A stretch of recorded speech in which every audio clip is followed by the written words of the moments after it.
দিগন্তটা খুঁটে খুঁটে খেয়ে ফেলেছে একটা গোলাপ পাতা। কোথাও বা একটু পরিবর্তন, বিচিত্রতা হাস্যকর। কোথাও অ্যান্টেনার গোল ছাউনি, বাড়িঘরের আয়তক্ষেত্র, বর্গক্ষেত্র, কলকারখানার শঙ্কু। টুনটুনি দুটো সেলাই করে ঘর বানিয়েছিল দুটো গোলাপ পাতা জুড়ে।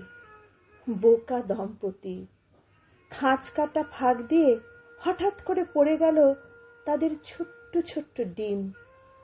পিছলে পড়ে আত্মভোলা পাগলা কবি, হাতে ধরা গোলাপ ফুল, সৌন্দর্যের পাগল, একদম উপর থেকে নিচে। দিগন্তটা খোঁজার অপরাধে।